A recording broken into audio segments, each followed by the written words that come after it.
Sejam muito bem-vindos a mais um podcast Segredos de Justiça, onde o mundo jurídico vira resenha. E vocês não fazem ideia da resenha que vai ser hoje aqui. Num episódio especial que vão ter duas partes, eu aproveitei, já falei para vocês que está acontecendo o Congresso de Direito Marítimo da ABDM, Associação Brasileira de Direito Marítimo, em Vitória. E lógico que eu não poderia deixar de trazer inúmeros convidados e convidados especialíssimos, queridos, são muito queridos. Então, hoje nós vamos fazer um episódio totalmente diferente, com 3 convidados à mesa. Sejam muito bem-vindos, Dr. Frederico Messias, juiz de direito, Dr. Nelson Cavalcante, desembargador do Tribunal Marítimo, e Dr. Marcelo Davi, desembargador do Tribunal Marítimo. Vamos lá? Sejam muito bem-vindos. Muito obrigado. Obrigado, estamos preparados. Muito obrigado. Espero o Nelson fala primeiro porque ele é o mais antigo. Né? Já que você é o mais antigo, por que você escolheu direito? Olha, não preciso ser tão sincero assim para a criançada que vai entrar no curso de Direito, mas era o caminho mais curto entre o diploma e o dinheiro. Sinceramente, era esse o caminho Foi na assim, época. simples. Pura vocação. Simples. Simples assim. Então, não era um curso difícil, porque o curso de Direito também tem essa característica, que entrou no curso de Direito, sai bacharel, nem que seja a porrada, sabe? Até os loucos são aprovados no final. E isso não aconteceria na engenharia, por exemplo. Quem não passa no curso, no cálculo no início não vai, quem não passa em anatomia na medicina não segue adiante, mas no direito vai até o fim. Então, era um caminho óbvio até o diploma. E depois, logo depois, se consegue um bom acesso à advocacia e tal. Isso lá nos anos 90, quando eu me formei. Isso tudo mudou. Né, que aos poucos o mercado se encheu de bacharéis em direito, então hoje em dia já não é mais esse caminho curto. Acho que hoje em dia está muito difícil. Então, mas o meu propósito inicialmente era ganhar dinheiro, me dei mal, porque isso não aconteceu. Né? Mas outros amigos meus na época foram bem. Então o cara tem que ser bom comerciante, eu não era. Então... E logo depois de formado, você já estava atuando? Já estava em algum escritório? Sim, eu, na verdade, eu tinha muito convicto. Eu não entrei novo na faculdade. Eu já trabalhava e tal, e eu entrei na faculdade com vontade mesmo de ter uma formação para melhor me posicionar no mercado. Então, quando eu saí da faculdade já com 27 anos de idade, eu já estava trabalhando de direito, já tinha 3. Então, já sabia o que eu queria, já sabia onde eu estava. Então, estava bem... fui estagiário de um dileto amigo, hoje, o Dr. Francisco Moraes. Que já esteve aqui. Que já esteve aqui. E ele era um grande maritimista e tal, e eu gostava da área, falava bem inglês, eu conhecia o mundo marítimo, meu pai era prático. Então eu estava no meio, sabia até nisso, sabia onde atirar também. Eu sabia que eu queria entrar no direito para ganhar dinheiro e onde tinha dinheiro dentro do direito, no mundo do direito marítimo. Então esse era o meu propósito e assim fui. Né? Então sempre trabalhou com direito marítimo? Sempre trabalhei desde o início. Desde estagiário eu mexi com o direito marítimo. Então assim foi minha vida. E a sua escolha pelo direito? Também a minha é bem olha, diferente. O Marcelo ele é de Juiz de Fora. Ele não era para ele estar no direito marítimo. Lá Você é capixaba? Eu sou capixaba de coração. Ah, é? Se falar que eu sou capixaba, Marcelo vai desmentir, vai falar que eu não sou capixaba. Não, eu sou capixaba. Só porque eu nasci no Rio de Janeiro, mas eu vim para cá com 4 anos de idade. Então, saí daqui de Vitória de novo com 44 anos de idade. Ou seja, eu passei toda a minha vida dentro de Vitória, eu sou capixaba. Entendi. E você? Não, a minha é muito diferente. Eu sou mineiro, de Juiz de Fora, né? E aí eu achei muito curiosa a pergunta que você fez, né? Por que a opção do direito, né? Eu tinha 16 para 17 anos, então com aquela maturidade de 5ª série, né? Tinha que decidir o curso que eu ia fazer, né? E eu tinha decidido fazer medicina. Medicina. Então eu estava na turma de medicina e faltando assim 3 meses para o vestibular, e o bom vestibular é da universidade pública, que é mais renomada lá. E eu falei, gente, mas eu detesto qualquer coisa que envolve medicina. Eu não posso fazer medicina. Só que eu não sabia o que fazer. Né? À época a gente tinha muito menos informação que a garotada tem hoje, de internet, hoje o acesso é muito mais, vocação. Né? Então, meu pai e minha mãe falaram, olha, você tem que falar com pessoas de áreas que possivelmente você se interesse, profissionais, para ver se você se identifica. E aí eu acho interessante comentar isso, principalmente com jovens, né, que podem escolher ou não a carreira jurídica. Eu fui falar com um advogado, que era um advogado famoso na minha cidade, um advogado conhecido, tradicional. E aí, quando sentei para conversar com ele, a sala dele tinha atrás, era uma sala bonita, e tinha atrás assim um jardim, com árvore, flores, assim, bem bonito. E aí ele me perguntou, qual é o seu nome? Eu falei, Marcelo.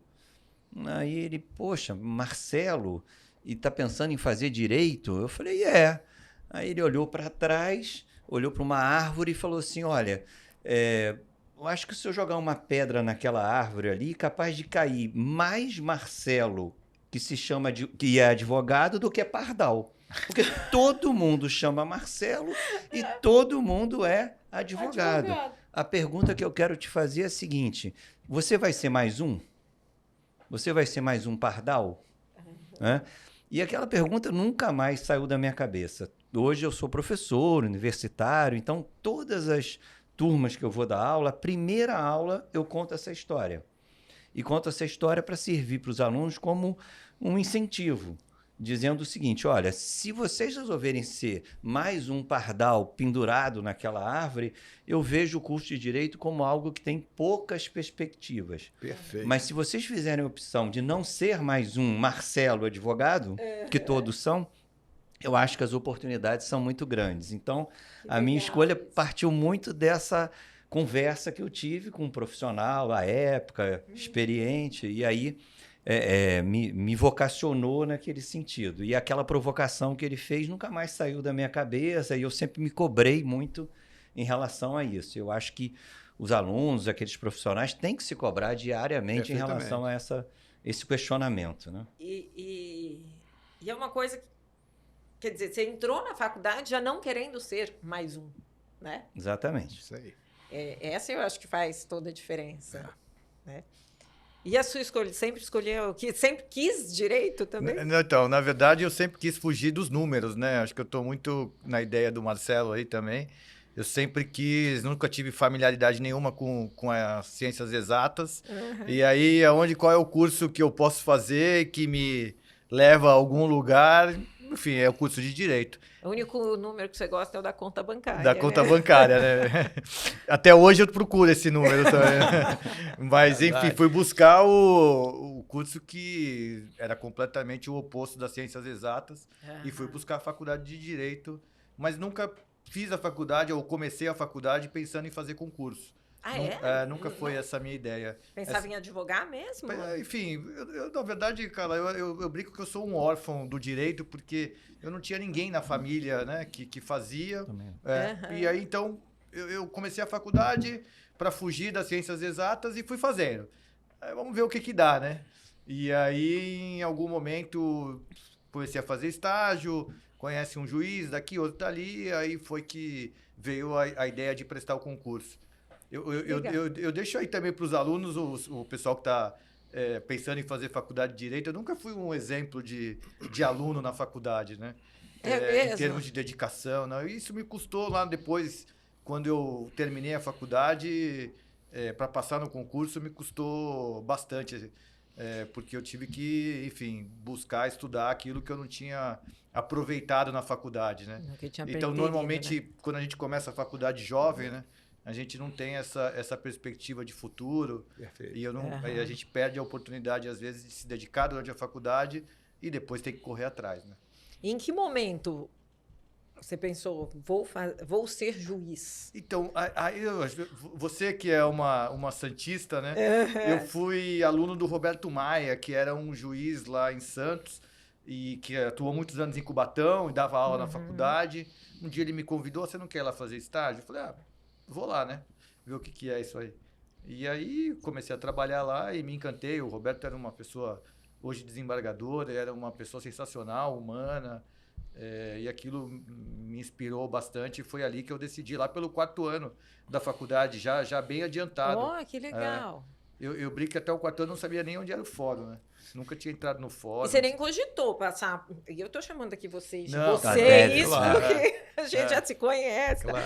Mas você nunca cogitou, por exemplo, Ministério Público, outros concursos? Não. Sempre foi esse? Eu prestei outros concursos, mas eu nunca Almejava sempre... almejava qualquer um deles. Era sempre por alguma... Pra vou fazer... magistratura. Para fazer, né? Mas nunca almejei nenhum deles. E eu até brinco, né? Hoje podia ser... A conta bancária podia estar um pouco mais gorda, porque eu passei na Procuradoria de São Paulo, municipal, e ela me permitia não só advogar. trabalhar na Procuradoria, como advogar ao mesmo tempo. Isso talvez hoje tivesse mudado o destino da conta bancária. Mas a vocação era para ser juiz, e aí foi. E você é de Santos mesmo? Eu sou de Santos, nascido, só não sou santista. De time. Qual é o time? Eu sou São Paulino. Fala sério, tem que ser santista. E você?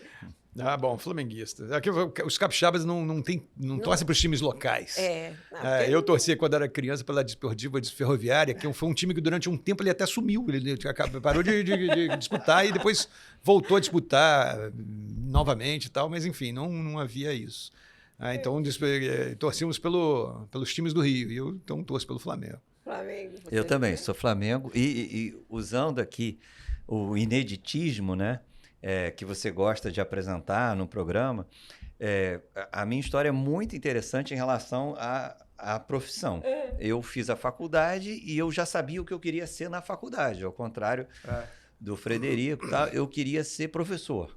Então, assim, sempre foi a minha vocação primária. A sua dedicação era para isso. Eu desde ali, 5º, 6º período, eu já puxava o saco dos professores, principalmente os de direito internacional, pedia para ser monitor, eu queria, porque eu via ali, eu queria ser, a vocação que me destacou de início, assim, eu queria ser professor, era a coisa que eu mais queria, quando fiz a faculdade e dei muita sorte de conseguir ser professor assim que me formei, quer dizer, eu me sentia muito jovem já realizado profissionalmente. Com quantos anos você se formou?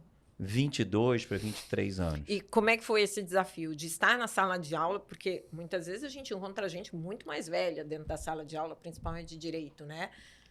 Estar ali com 22 anos dando aula. Como é que foi essa experiência? Foi muito bom. Para mim, foi sensacional. O Marcelo é modesto, porque ele foi o professor mais jovem do Brasil a ser aprovado em concurso público. E ele não falou aqui, mas ele é modesto. Foi a porta do concurso, né? E aí eu comecei, na própria Universidade Federal, que eu me formei, de Minas, eu comecei a ser professor. E aí é muito curioso a questão que me liga ao Tribunal Marítimo, que é a minha outra vida profissional, que também passou a ser uma vocação extraordinária também. E eu acho curioso como é que a vida leva a caminhos diferentes, né? Eu não tenho nenhuma ligação com direito marítimo, nenhuma ligação com o mar, né? Eu falei. Nenhuma Caiu ligação. por acaso. Ele fala que eu não sou capixaba, eu falo, você nem é maritimista, não marítimo. Eu vivia numa cidade que não era Santos, que não era Vitória, Rio de Janeiro, nem mar tinha, não tinha noção nenhuma de direito marítimo, mas dava aula na universidade de direito internacional, que direito internacional privado era no 10º período.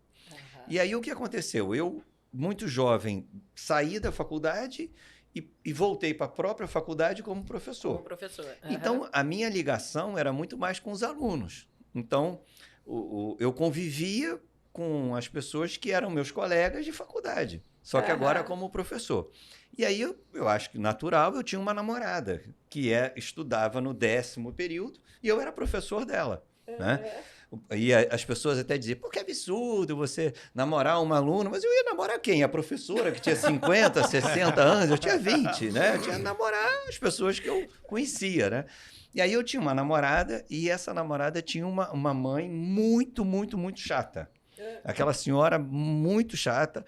E por ser muito chata, ela comprava um jornal vocês vão se lembrar, chamado Jornal dos Concursos, que era rosa. Nunca mais vou esquecer. Ele era rosa? Ele era rosa. A capa do jornal era rosa e tal. E se chamava Jornal dos Concursos. E essa senhora, ela comprava o jornal para ficar lendo o concurso que ia ter quando a filha se formasse. Ou seja, a filha nem era formada, mas ela já ficava incomodando. Já ficava E por causa dessa senhora, né, que eu detestava, ela leu lá que ia ter um concurso para juiz do Tribunal Marítimo, especialista em Direito Internacional Público. Olha! E aí deu para a filha, né? E falou, olha, não é disso que seu namorado dá aula? Ela falou, é. Ah, então mostra para ele. Foi a chance de afastar o Marcelo exatamente. Da filha. Agradeço ela até hoje. Aí li... passagem. Lá em Minas. Em Minas. Aí eu li lá... Aí quando eu li lá Direito Internacional, eu falei, isso eu entendo, né? Agora, Tribunal Marítimo, eu não sabia sequer o que era. Ele não frequentava nem Marataízes nesse tempo. Praia não tinha nada. Você não vinha aos... Não, ia para Cabo Frio. Ia muito para Cabo Frio. E aí eu fui ver o que era o tribunal e fui me interessar e aí me tornei integrante lá da corte, que eu sequer sabia da existência. E não tinha nenhuma referência assim, de como estudar.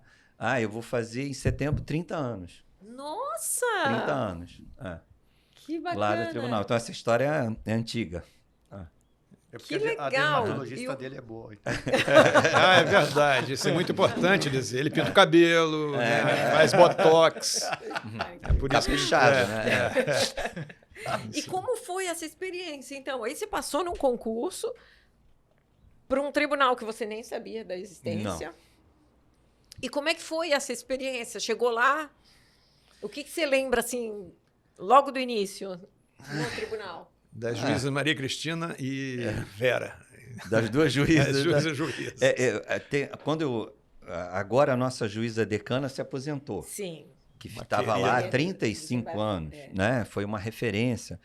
E eu dei muita sorte, eu falei isso na sessão que a homenageou, eu dei muita sorte que quando eu cheguei no tribunal existiam duas juízas, o que hoje não tem.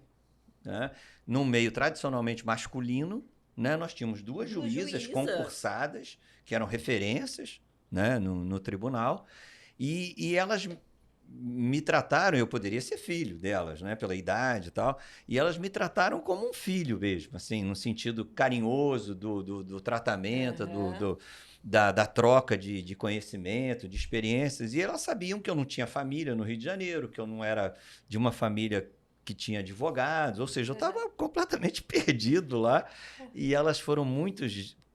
Da essência da mulher, né?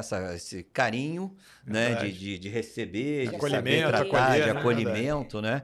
E isso me ajudou muito, muito. Eu até fiz um agradecimento a ela à época, porque eu devo muito dessa ambientação facilitada a essa recepção que eu tive.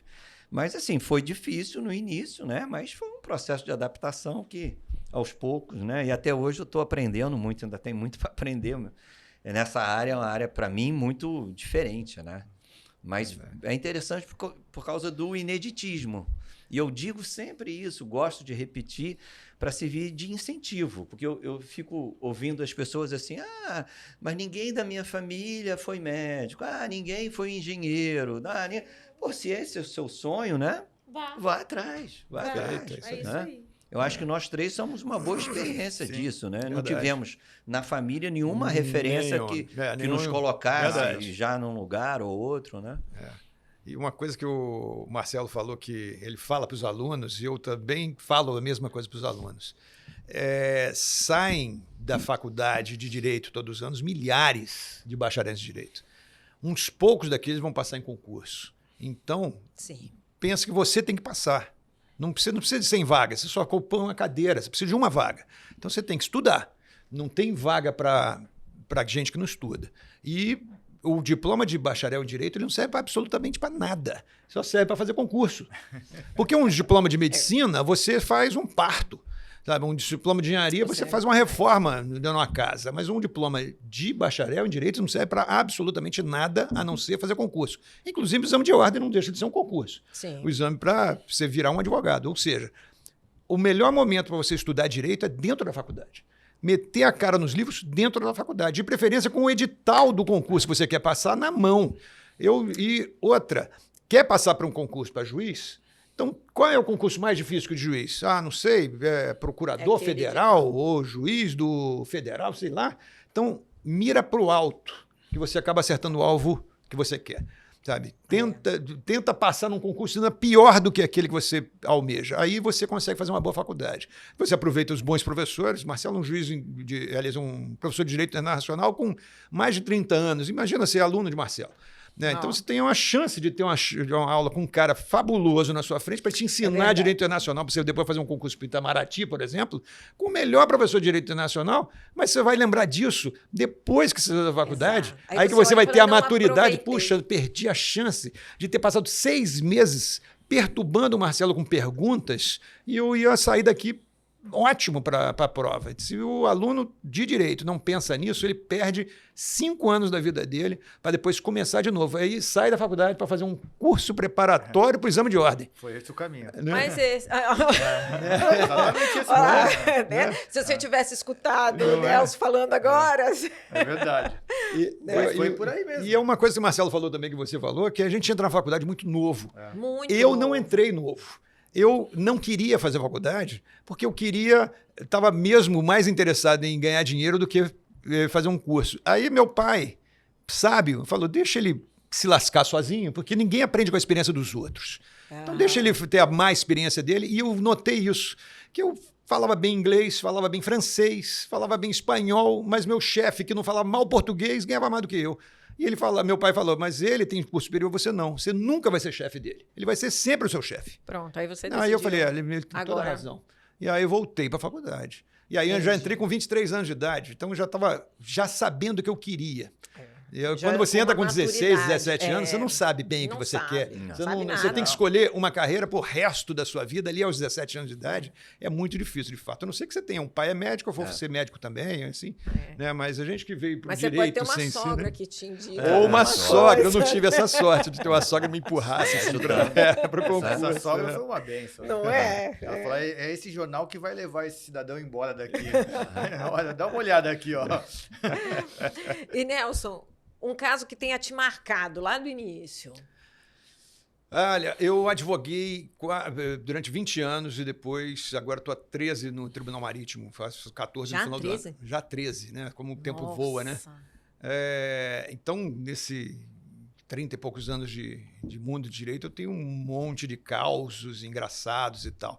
E alguns que já não são mais permitidos falar num podcast, assim. Aí você não fala os que pode, né? Então vou deixar você passar a palavra só o que pode. Dr. Frederico, ver se ele lembra de algum, enquanto eu vou capturando aqui nas minhas fichas, porque meu cérebro ainda é analógico. Eu vou nas fichas para ver se eu leio aquele caso, ver se posso falar, que eu não consigo lembrar aqui imediatamente. Você é juiz de direito... Da 4ª Vara, é isso? Eu sou juiz titular da 4ª Vara Civil de Santos. De Santos. Aí você vê de tudo. Então, agora, o Nelson falou, eu estou há 24 anos na carreira, né? Uhum. Eu me formei em 98 e passei no concurso em 2000. Uhum. Então, de mundo jurídico aí são 26 anos, mas na carreira 24. Uhum. E no começo o juiz é o clínica geral, né? Sim. Então, a gente tem uma carreira escalonada, né? Diferente dos dois que já ascenderam direto ali ao tribunal pelo concurso. O meu concurso, eu vou primeiro como juiz substituto, depois entrância inicial, entrância intermediária, até a entrância final. Você chegou a fazer interior de... É que aí, por questão de opção de... Aí a gente tem essa opção, né? Opção de carreira, eu tenho que ficar perto de Santos. Uhum. Então, o máximo que eu me propus aí foi até 200 quilômetros de Santos, que me permitiria, pelo menos no final de semana, voltar com alguma tranquilidade. Uhum. Então, eu fiz ali a carreira ali por perto, nesse padrão, e fui voltando. Então, Iguape, são cidades lá de São Paulo, né? Isso. Iguape, aí depois fui para Itacoaxetuba, que é grande São Paulo. Uhum. Depois voltei para Itanhaém, de Itanhaém Cubatão e Cubatão Santos, então. Até Santos era clínica geral. Então, era criminal, família... infância, tudo que podia aparecer, E eu me lembro de uma situação engraçada, acho que dá para contar essa. A da moça que é da vocalista da banda de forró, né? É um caso, podia até ser trágico. Porque o que acontece? A moça era menor de 14 anos e ela era backing vocal de uma banda de forró lá em Cubatão. Num dado momento, uma denúncia de estupro do vocalista da banda, feita pelos pais da moça. E, assim, só para deixar claro, o estupro de vulnerável, né? Menor de 14. Então, a mãe foi lá e fez a denúncia. É menor de 14? Então é estupro. Bom, pronto. Prende o cara. Prendeu o cara, chegou lá o flagrante para apreciar. E eu falei, tem alguma história estranha aqui, né? Porque a mãe fez a denúncia, os outros integrantes da banda foram ouvidos, na verdade disseram que eles tinham um relacionamento. E aí, então, eu falei, vamos fazer o seguinte, marca essa audiência o mais rápido possível, porque esse cidadão preso, a gente não sabe como é que vai, se ele vai sobreviver na cadeia ou se vai sair do jeito que entrou, né? Porque uma denúncia de crime sexual claro. É muito grave, especialmente entre os presos, eles têm esse código de ética, né? No interior da cadeia. Aí veio o cidadão, né? Chegou lá, prestou depoimento e falou, olha, na verdade nós temos um relacionamento já há muito tempo, essa moça é vocalista, é backing vocal da banda, e a gente se relaciona, tem um relacionamento. De namoro. Aí, eu falei, bom, deixa eu ver a moça. Vem a moça. A moça, Carla, você dava para ela tranquilamente uns 20 anos, né? Era uma mulher formada já, enfim, que viajava com a banda. E o que aconteceu, na verdade? A mãe, insatisfeita com o relacionamento, ela foi lá e fez a denúncia. E aí, a autoridade policial que recebeu a denúncia não teve a sensibilidade de avaliar a situação e tocou lá um estupro nas costas do cidadão. E eu falei, tudo bem, é menor de 14 e tal, mas a situação é completamente diferente.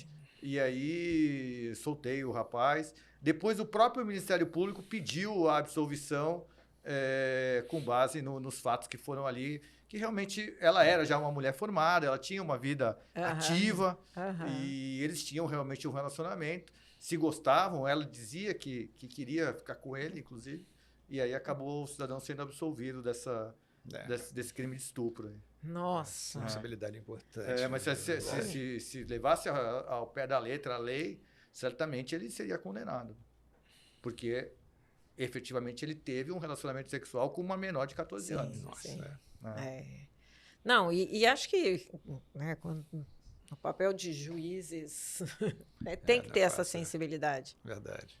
Em qualquer momento, por isso que eu digo que pode vir a inteligência artificial que for. Exato. Eu não tenho nenhuma preocupação, não é nem só com a atividade do juiz, mas do advogado em geral, do sistema jurídico como um todo, porque o olhar humano é indispensável.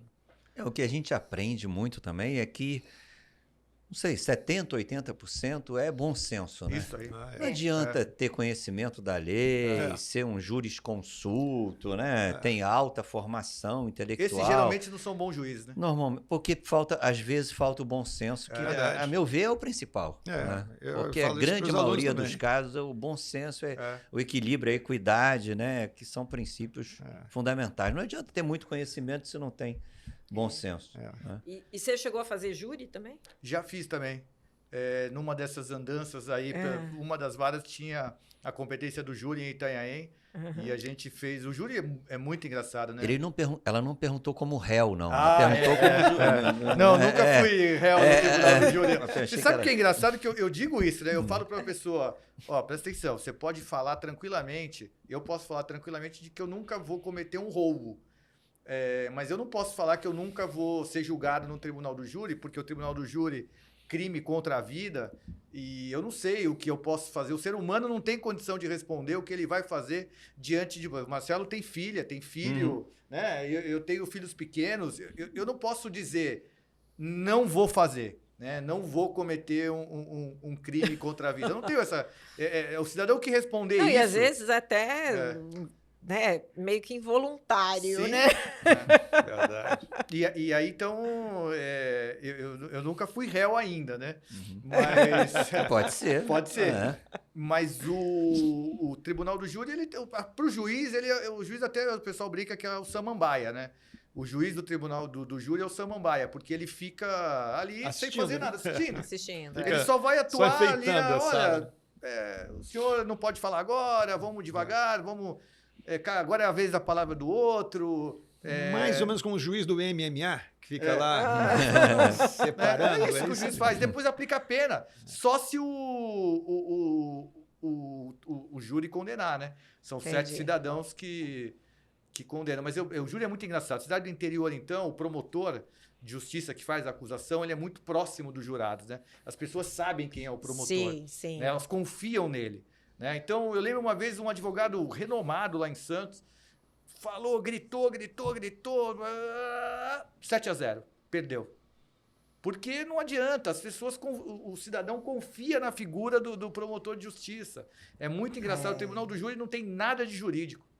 Nada de jurídico. Você não sabe o que vai sair ali do... Você é contra, então? Então, você sabe, eu já me peguei várias vezes tendo essa reflexão. Por quê? Porque, às vezes, eu acho que o tribunal do júri absolve quando não deveria absolver. Agora, também me pego, Marcelo, o tribunal do júri tem uma liberdade de absolver em situações que o juiz técnico não conseguiria absolver. E, às vezes, a sensibilidade do cidadão, né? Ele tem uma liberdade, porque ele simplesmente diz sim ou não, né? Ele não precisa ficar justificando tecnicamente porque está absolvendo. Essa é uma reflexão que eu já me peguei várias vezes fazendo, e eu não sei responder assim, uma opinião, se eu sou a favor ou contra, porque sempre eu fico pesando esses dois lados, né? Eu não sei aí qual que é a visão de vocês. O Marcelo, eu já vi que ele deve ser contra, né? Eu sou contra. Contra. Teses como legítima defesa da honra, que já se usou muito, né?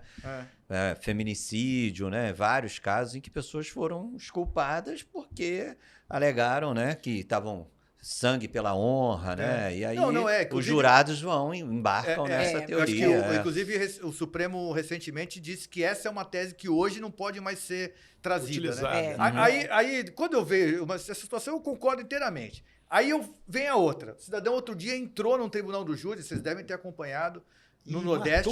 Ele matou a pessoa que tinha matado o filho, né? Não, o pai. Tinha matado o pai. Exatamente. Matou o assassino do pai. Aí eu me pego numa situação como essa e falo, caramba, se fosse o meu filho ou o meu pai, talvez eu não tivesse agido da mesma forma. Por mais que a gente pense racionalmente, não, jamais. Mas, é um absurdo. Mas você vê, tem situações como essa, humanos, né? Sim. Eu não sei qual é a minha posição quanto ao júri. Eu vejo na justiça americana, o júri serve até possível. É isso. Você escolhe ser julgado pelo júri ou pelo juiz monocrático. Vocês fazem isso, um acordo como é que chama esse acordo judicial, um acordo processual. Um acordo processual. E os advogados decidem. É muito interessante esse formato do julgamento americano, que não existem preliminares, que essas preliminares são resolvidas no escritório de advocacia. Então não há aquela discussão sobre legitimidade passiva, sobre documentos que estão faltando, nada disso. Resolve, vamos usar o júri ou vamos usar o doutor fulano de tal. E outra, dificilmente se apela das decisões. Né? Se convence daquela pena.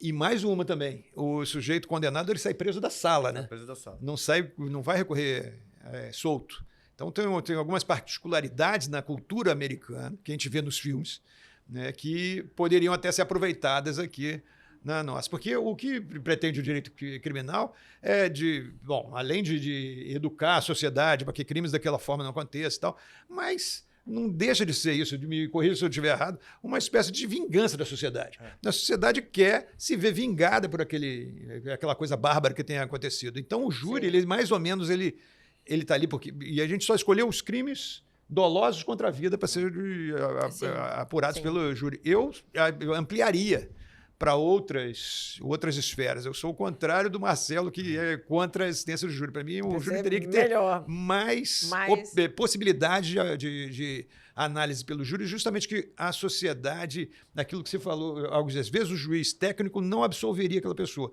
Mas aquelas pessoas que são comerciário, bancário, né, são aposentados, pessoas assim que são tentam fazer uma amálgama, uma amostra da sociedade com 7 pessoas. Aquelas 7 pessoas reunidas, em tese, são a amostra daquela sociedade, daquele município.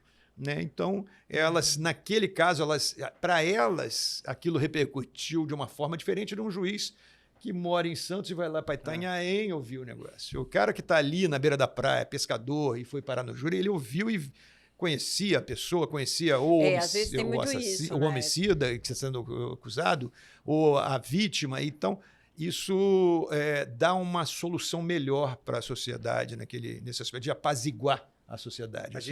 Inclusive, lá no sistema americano, aqui no Brasil pouco, né? Mas no sistema americano tem um sistema, inclusive, de escolha dos jurados, né? Sim. Os advogados trabalham intensamente para fazer a escolha, seleção, para a história pregressa, porque vai influenciar diretamente no resultado. Verdade.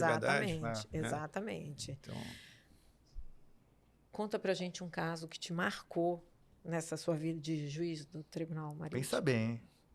Pensa bem. Cuidado. Ao que te marcou. Às vezes, não, é interessante, às vezes pode ser uma coisa simples, mas que foi o primeiro caso, as dificuldades que você teve. Sim, é muito interessante porque o tribunal, ele julga da canoa que virou no Rio Negro, em Amazonas, até uma grande plataforma que explodiu. Então, é algo que eu acho interessante até comentar, né?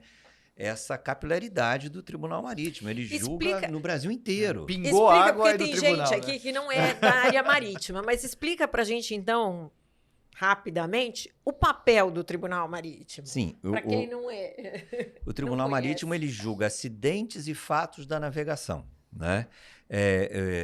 Qualquer acidente envolvendo navios, plataformas, seja uma canoa, um jet ski, grandes transatlânticos, grandes navios mercantes, são julgados pelo Tribunal Marítimo. O escopo fundamental do tribunal é gerar segurança à navegação. Né? A navegação é uma atividade que corresponde a 95% do comércio brasileiro. Né? Então, é uma atividade estratégica para o Estado que precisa ter um controle estatal.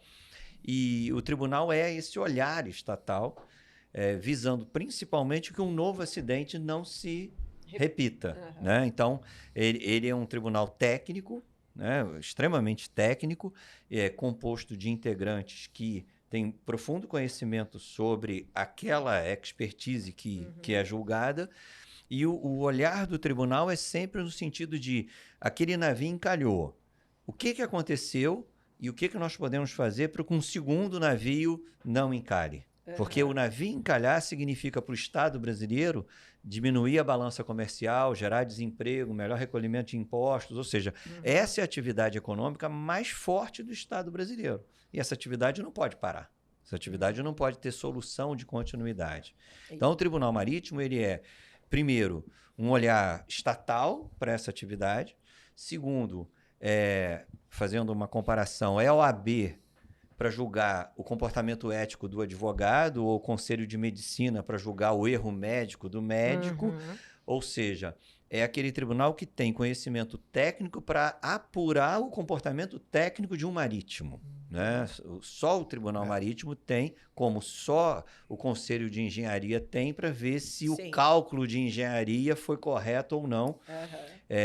O que o Estado brasileiro, há 90 anos atrás, eu acho que de forma muito inteligente, imaginou o seguinte: como um juiz, né? O Frederico vai concordar comigo, como um juiz de direito, né? Que fugiu do cálculo de matemática e por isso mesmo foi estudar direito, como é que ele vai julgar se um engenheiro construiu bem ou mal a ciclovia que caiu no Rio de Janeiro? Né? Se aqueles cálculos de engenharia foram corretos ou não. Então, ele vai julgar, sim, a repercussão disso, mas ele vai precisar de engenheiros, né, que façam. E o Conselho de Engenharia que vai apurar o ato do engenheiro para ver se ele agiu certo ou não. O Tribunal Marítimo é esse tribunal para o prático, o comandante do navio, um mergulhador, todas as pessoas que lidam com a atividade comercial marítima. E ele é um tribunal que tem jurisdição nacional. Então, nós julgamos casos de um ribeirinho da região amazônica como os grandes plataformas de petróleo, um navio transatlântico com 6 mil pessoas a bordo, bilionário. Então, assim, de casos que eu lembro de muitos casos assim, vamos dizer, e o que é interessante, eu acho que o Nelson vai concordar comigo, o tribunal tem um zelo de julgar o barquinho da Amazônia exatamente como julga o transatlântico mesmo de vigor Santos, né? Técnico, A gente né? tem, mesmo rigor técnico. A gente se dedica nesses dois casos com a mesma intensidade, né? Então a gente vê muito caso assim de pitoresco por causa da região, por causa da complexidade. Me lembro de um caso aqui que foi dificílimo eu relatar para não rir durante o relatório dessas embarcações que fazem transporte na região amazônica, que a pessoa sai de uma cidade e fica 4 dias na embarcação para chegar na outra cidade. Então, ele dorme dentro, a bordo, e as pessoas, como não têm espaço, elas dormem em redes. Essas redes são colocadas durante toda a embarcação. Muitas ficam assim no sentido longitudinal dos bordos, né? As redes são penduradas. E aí houve um caso que, de madrugada, um casal começou a namorar numa dessas redes. E aí, segundo o depoimento, a moça estava com muita intensidade no ato sexual e esse excesso de intensidade jogou o namorado no rio. Nu, né? Aí ele caiu pelado. Difícil, não. É impossível, né? Ele caiu pelado no rio, né? E a moça colocou uma toalha e foi correndo para o mestre da embarcação, né? De madrugada, dizendo: olha, pelo amor de Deus, para o barco, volta, o meu namorado está na água. E aí a reação do mestre foi o seguinte: tá nada, mentira. Ela: não, tá. E aí contou para ele o que aconteceu. Ele: não vou voltar, ele deve estar com uma outra rapariga em outra rede. E foi embora, e não voltou. E o tribunal julgou esse mestre e o condenou, tá, por omissão de socorro, que é uma coisa que para navegação é importantíssima, né? É um princípio básico. básico. E esse cara só sobreviveu depois de ter nadado nu a noite inteira, porque no dia posterior passou uma embarcação e o avistou lá pedindo socorro e o resgatou, né? Mas aí é interessante que o tribunal condenou o comandante dessa embarcação pela falta de prestação de socorro. Verdade. E usando agora a mesma omissão de socorro, falando agora de um transatlântico. Um grande navio de passageiros. Houve um caso, esse sem graça nenhuma, mas efetivamente gerou a mesma condenação de uma família que foi fazer o passeio, o cruzeiro, e levou um parente lá, um maior de idade e tal, mas que tinha uma deficiência mental, um retardo mental, né? E aí esse era um rapaz, tal, no 2º, 3º dia de passeio, ele sumiu. Desapareceu, tal. Aí a família foi, a tripulação: olha, a gente está preocupado porque sumiu o nosso primo, irmão, tal, e a gente queria ajuda para procurá-lo. E aí ele tem problema mental, tal, então ele precisa de ajuda. E aí a tripulação se empenhou muito, só que um transatlântico gigantesco, né? Demorou algumas horas, tipo, umas 4 horas depois, o rapaz foi encontrado. Foi encontrado, foi para a família: graças a Deus, não tem nada demais. Ele que meio que se isolou num navio gigantesco, então foi difícil achá-lo.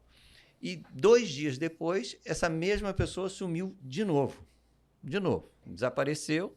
E aí a família de novo foi até a tripulação: olha, nosso parente aqui, mais uma vez. Aí a tripulação já: poxa, por que vocês não tomam cuidado, não olham? Já que sabe que ele tem dificuldade, vocês deviam estar mais atentos. Sim, tal. Claro. Pois é, desculpe, mas nos ajudem, a gente está nervoso aqui, não consegue achá-lo, já procuramos, estamos 1h30 procurando e não achamos. Aí a tripulação: tá bom, nós vamos procurar.